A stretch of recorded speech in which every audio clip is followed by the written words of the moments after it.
संगीत परमात्मा का दिया हुआ वरदान है।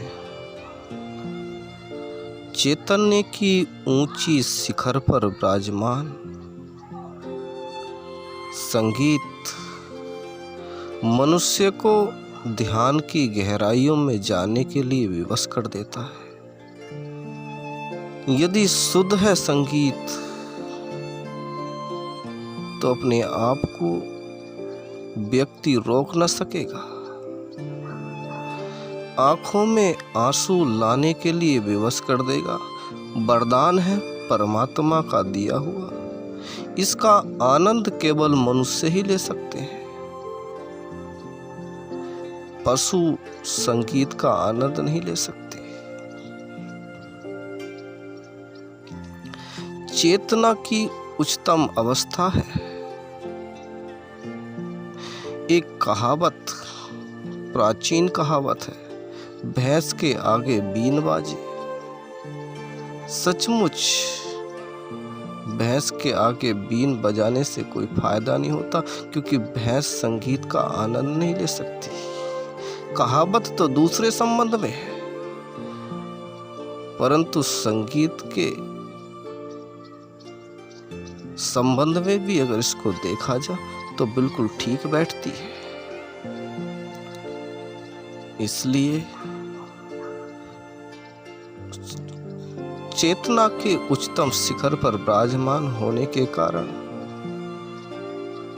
भगवान की स्तुति, वंदना सब संगीत से ही होती है। अद्भुत परिणाम देखे गए हैं संगीत के।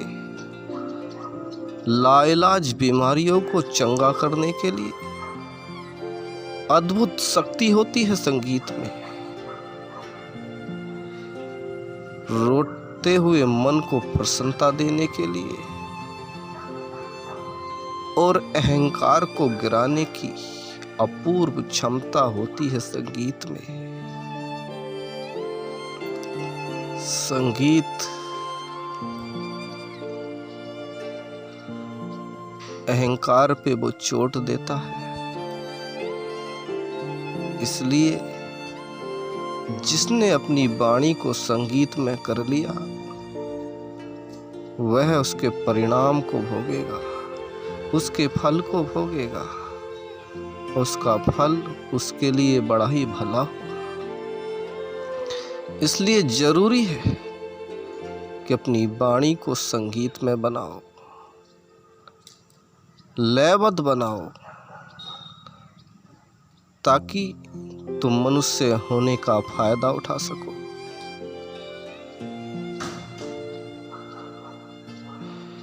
बात उस समय की है जब बाबा हरिदास एक मार्ग से निकले हुए जाते थे,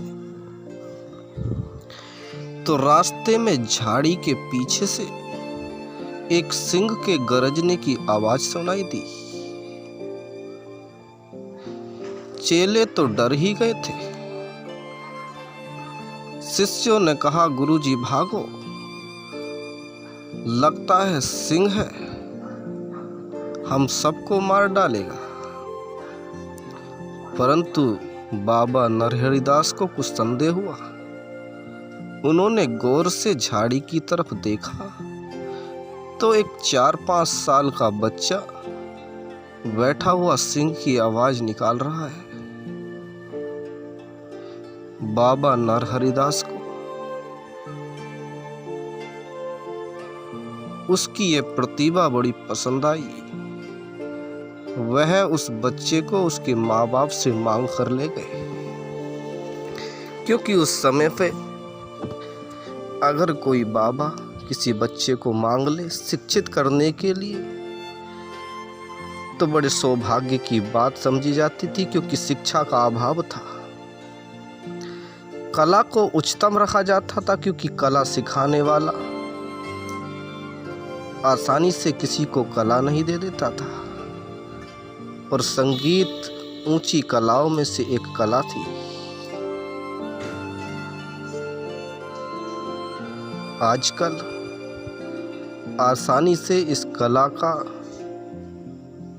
दुरुपयोग करने वाले लोग इसलिए कर लेते हैं क्योंकि उन्हें ये कला बड़ी आसानी से मिल जाती है और वो इसमें तमाम अभद्र चीज़ों को ऐड कर देते हैं, जिससे संगीत बिगड़ जाता है, दूषित हो जाता है। परंतु परमात्मा ने इसे दूषित होने के लिए व्यक्ति को नहीं दिया। बाबा उसे ले गए और उसे शिक्षित किया, एक महान संगीतकार बनाया। बड़ा होकर वह बच्चा तानसेन कहलाया, और तानसेन का नाम कौन नहीं जानता। वह तो अकबर के 9 रत्नों में से एक रत्न था। अकबर के दरबार में गाता था। उसके संगीत के आगे सब फेल थे। लाइलाज बीमारियों का भी उसके संगीत से इलाज हो जाता, और यहाँ तक सुनने में आता है कि उसके पास ऐसे ऐसे राग थे कि शीशा भी चटक जाता, आग प्रज्वलित होने लगती। और वाकई जो संगीत को सही से जानता है, जो समझता है, वह ऐसा कर सकता है। एक दिन अकबर ने उसका संगीत सुना और उसको अपने 9 रत्नों में शामिल कर लिया। बहुत दिन गाते हुए बीत गए। अकबर उसके संगीत से बड़ा आनंदित होता। एक दिन जब राग गाने के बाद राग समाप्त हुआ तो अकबर ने कहा, तानसेन तेरे टक्कर का कोई लगता नहीं, और मुझे नहीं लगता कि तुझसे अच्छा इस दुनिया में कोई गाता होगा। तानसेन जानता था, क्योंकि जिस गुरु से शिक्षा ली, शिष्य उस गुरु से बढ़कर कैसे हो सकता है। समान जरूर हो सकता है, लेकिन बढ़कर कैसे हो सकता है। उसने अकबर से कहा, बादशाह गुस्सा की माफ हो, क्योंकि मुझसे अच्छे तो मेरे गुरु गाते हैं और मैं तो उनके सामने कुछ भी नहीं। अकबर ने कहा, मजाक मत कर, क्योंकि मैं तेरे संगीत को सुनता हूँ, और दुनिया भर के राजाओं के दरबारों में जब मैं जाता हूँ तो मेरे आगे तरह तरह के संगीत प्रस्तुत किए जाते हैं, और मैं उन सबको भी सुनता हूँ, परंतु तेरी टक्कर का कोई नहीं।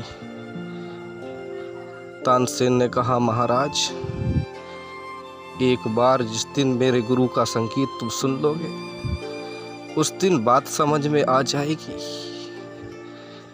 और शायद तुम्हारा अहंकार चूर चूर हो जाए। बड़ी बात बोला हूं तो माफ कर देना। अकबर ने इतनी बात कही तो कहा, ठीक है, मैं तेरे गुरु का संगीत सुनना चाहता हूं, तेरे गुरु को बुलाया जाए। तानसेन ने कहा, बस यही तो विपत्ति है, मेरे गुरु किसी के यहाँ गाने के लिए जाते नहीं, और जाते हैं तो उनकी मर्जी, और उनकी उम्र हो गई, आज तक तो उनकी मर्जी दरबार में आके गाने की ना हुई, तो अब क्या होगी। तो अकबर ने कहा, तो फिर कैसे मैं उनका संगीत सुनूं। तानसेन ने कहा, मेरे गुरु का संगीत सुनने के लिए तो तुम्हें वहीं जाना पड़ेगा जहां मेरे गुरु रहते हैं, लेकिन विपदा एक और है, और वो ये है, यदि आप वहाँ पे पहुँच भी जाएं और मेरे गुरु का मन ना हुआ कि वो तुम्हें संगीत ना सुनाए, तो वो तुम्हें संगीत ना सुनाएंगे, और यदि तुम कहोगे कि संगीत सुनाओ, तो वो किसी के कहने से भी नहीं गाते। वो तो तभी गाते हैं जब उनके अंदर से भाव उठते हैं, और यह देखकर कि बादशाह आए हैं तो शायद और भी न गाएं, क्योंकि वो अपने ही खुद बादशाह हैं। और यह बात हकीकत है जिसने अपने ऊपर अधिकार कर लिया वही बादशाहों का बादशाह हो गया। जिसे किसी से कोई स्वार्थ न बचा, उससे बड़ा बादशाह कौन। तानसेन ने कहा, साधारण रूप में जाना होगा बादशाह, यदि तैयार हो तो ठीक है, चलते हैं। अकबर ने कहा, यह संगीत सुनना ही है तो इतनी बड़ी बात कह ही दी है, तो ठीक है चल। साधारण भेष बनाया गया और साधारण भेष में के रूप में दोनों कुटिया में पहुंचे जहां पे बाबा हरिदास रहते थे। प्रणाम किया। एक दिन गुजर गया, बाबा ने कोई गीत ना गाया, कोई राग ना गाया। दूसरा दिन गुजर गया तो भी कोई गाना ना गाया, कोई राग ना गाया, कोई संगीत ना गाया। तीसरा दिन भी गुजरा जाता था। तानसेन ने कहा, बात खराब हो जाएगी, यदि इन्होंने ना गाया तो बादशाह को ऐसे ही जाना पड़ेगा। संध्या का समय था। अकबर साधारण भेष में कुटिया के बाहर बैठा हुआ था दरवाजे पर, और तानसेन गुरु के पैर दबा रहा था। गुरु के मन में खटक सी तो गई कि आज इतने दिनों तक यहाँ पर कैसे ठहरा है, क्योंकि इसकी नौकरी तो दरबार में है और वहाँ इसे रोज हाजिर होना होता है। लेकिन फिर भी कुछ ना पूछा। सोचा बुढ़ापे की हालत में शायद सेवा करने आया। और तानसेन पैर दबा रहा था। तानसेन के मन में एक तरकीब सूझी। उसने एक राग को गाना स्टार्ट किया जो उसके गुरु ने ही उसे सिखाया था, लेकिन गाते गाते बिगाड़ दिया। और बिगाड़ने पर गुरु को बड़ा क्रोध आया और बोला, तानसेन, मैंने तुझे ऐसा संगीत तो सिखाया ही नहीं, और वास्तव में जिसने तुम्हें सिखाया उसके सिखाए हुए को अगर तुम बिगाड़ोगे, उसकी शिक्षा को यदि बिगाड़ोगे, तो वास्तव में क्रोध आना स्वाभाविक है। और जो तुम्हें वर्षों तक सिखाता रहा और उन बातों को बताता रहा और उसके बाद भी उन शिक्षाओं पर तुम ना उतर सके, तो ये उस गुरु का अपमान है। उसकी बातों पर न चल सके, इसलिए उन्हें क्रोध आ गया। वह बोले, तू कैसा गाता है, यह राग मैंने कभी तुझे ऐसा नहीं सिखाया। बोला कि गुरुजी माफ़ कर देना, मैं दोबारा सीखना चाहता हूँ। ये राग मुझसे बिगड़ गया, आपकी शिक्षा मेरे अंदर वसी ना रही, आपकी कला मेरे अंदर वसी ना रही, इसलिए माफ़ कीजिए, मुझे दोबारा सिखाइए। गुरु ने कहा, ले सीख, मैं गाता हूँ, सुन मेरी आवाज़, सुन मेरा राग। गुरु ने गाना स्टार्ट किया। अभी कुछ सेकंड ही बीते थे कि राग मस्तिष्क को यूं छू रहा था कि अकबर 3 दिन का भूखा उनके राग को सुनने के लिए। अकबर जैसे बादशाह की आंखों में आंसू रोके से नहीं रुक रहे थे, और जितनी देर राग गाया अकबर के आंसू बहते ही रहे, बहते ही रहे, बहते ही रहे, और राग तो रुक गया, आंसू रुकने का नाम ही नहीं ले रहे थे। अकबर हाथ जोड़ कर आया, बोला कि ऐसा क्या गा दिया, मैं तो समझता था कि इस तानसेन से ऊंचा कुछ गा ही नहीं सकता। आज तो ऐसा प्रतीत होता है कि तानसेन तो कुछ भी संगीत के संबंध में जानता नहीं। और यही तो गुरु की महिमा थी, और यही संगीत की महिमा। जो हमने सुना नहीं, जो हम जानते नहीं, उसे ही हम संगीत कहे बैठे हैं। वरना संगीत तो वो है जिसके आगे बड़े बड़े अहंकारी गिर जाते हैं। बस एक बार ध्यान तो लगाए, वह अपनी तरफ को खींचे ही चला आता है और वहाँ ले जाता है। अहंकारियों की आंखों में भी आंसू निकलने स्टार्ट हो जाते हैं और सारा अहंकार मिट्टी में गिरने लगता है। यही संगीत की शक्ति है, पावर है।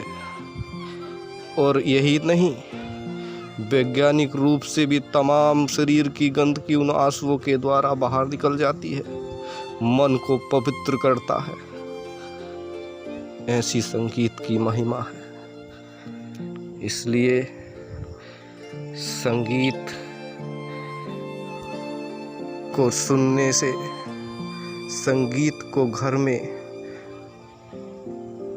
बजाने से, घर में रखने से घर का भी शुद्धिकरण होता है। लेकिन वह संगीत पवित्र होना चाहिए, उसमें अभद्र चीजें ना हो। मैं उस संगीत की बात नहीं कर रहा जो संगीत है ही नहीं। और यह बात सत्य है, संगीत से शुद्धिकरण होता है, लेकिन वो संगीत होना भी चाहिए। और संगीत से मेरा मतलब सिर्फ गाने से नहीं है, मेरा मतलब है संगीत से उन लयबद्ध ध्वनियों से, उन लयबद्ध आवाज़ों से जो तमाम प्रकार के अनुनाद उत्पन्न करती हैं, तमाम प्रकार के ऐसे ऊर्जाएं पैदा करती हैं जिनसे निगेटिव ताकतें नष्ट हो जाती हैं। और यही तो गुरु की महिमाएं होती हैं। गुरु जानता है अपनी वाणी को इस्तेमाल कैसे करना है। उसकी आवाज़ से तमाम अंधकार नष्ट हो जाते हैं, उसकी आवाज़ से तमाम प्रकार की निगेटिव एनर्जियाँ समाप्त हो जाती हैं। यही कला है, क्योंकि जो उपयोग करना जानता है वाणी का, वही इसके फल को भोग सकता है, वही समझ सकता है कि इसकी महिमा क्या है। और जिन्होंने अपनी वाणी को ढंग से उपयोग ना किया, इस वाणी पे हमेशा गालियाँ रखी, इस वाणी पे हमेशा जो है दूसरों की बुराइयाँ रखी, उसे ना वाणी की परख है, ना आवाज़ के पावर की परख है, ना शब्दों के पावर की परख है, और ना ही वह संगीत को कभी समझ सकता है। संगीत को वही समझ सकता है जो जिसने वाणी पवित्र की हो, दूसरों की बुराइयाँ ना की हो, वही उसका आनंद भी ले सकता है। और वही ऊंची चेतना में, परमानंद में पहुंच सकता है। और परमानंद में पहुंचाने की सामर्थ्य भी संगीत के पास ही है, उसकी, जिसे संगीत की बड़ी आवश्यकता है। संगीत की आवश्यकता तो वास्तव में सबको ही है। कोई ऐसा प्राणी इस दुनिया में है नहीं जिसे संगीत की आवश्यकता ना हो, क्योंकि सब के सब अहंकारी हैं। हर प्राणी को अहंकार हो गया है, किसी न किसी रूप का अहंकार है। और उस अहंकार को तोड़ने के लिए ऐसी संगीत की आवश्यकता है, ऐसे राग की आवश्यकता है, ऐसे महानाद की आवश्यकता है, जिससे उनका अहंकार टूटे, व्यर्थ की पहचान टूटे, तुम्हारे व्यर्थ के ढांचे को गिरा सकता है। इतनी पावर है संगीत के पास।